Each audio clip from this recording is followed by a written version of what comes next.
Hi guys! So try natin mag-live withdrawal dito sa SAW app. So may 1,104 na ako. So yung 1,000 pala guys is salary ko or sahod ko.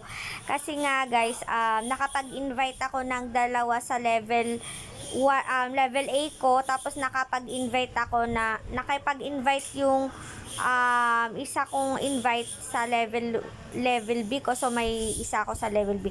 Dalawa sa level A, tapos isa sa level B. So may 1,000 akong salary. So sa ngayon, tapos sa April 21 may salary na naman akong 1,000. Yun guys, pag manager 1 ka na, may na-invite ka na dalawa sa level A, tapos isa sa level 2 is may 1,000 pesos ka mari-receive every month. So nakuha ko na siya ngayon.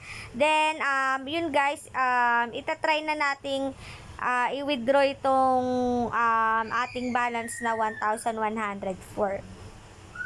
So yun guys, medyo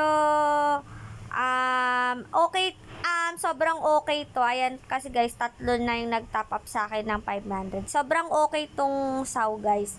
So click na natin tong withdraw.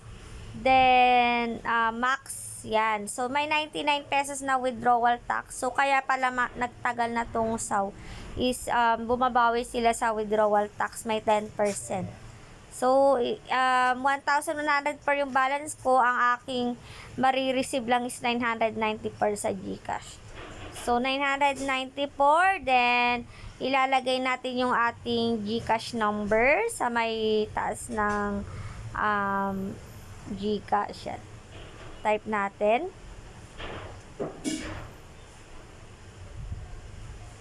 Yan. Tapos, click natin tong withdraw now. Ayan. So, the withdrawal request has been submitted. Tapos, guys, punta tayo sa bill. So, waiting na siya. So, nung nakaraan, March 20, kahapon, nakapag-withdraw ko ng 162. So, may libre kasi kayong 100 dito kapag nag-task kayo pagka-register nyo. Ayan, guys, na-receive ko na yung aking withdraw, no? Sa SAW, 994 pesos. So, mabilis lang dumating yung aking withdraw.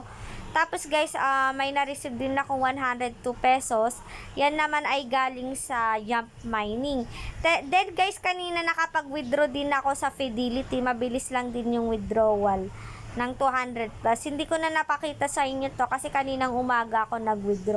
So yun guys, sobrang legit for now yung mga long-term platform ko, which are SAW, Jump Mining, and Fidelity. So kung gusto nyo mag-invest dito guys and pumaldo, nasa pinned comment ko lang and nasa YouTube channel ko lang yung mga link niya guys. So yun guys, thank you for watching and happy earnings. Bye!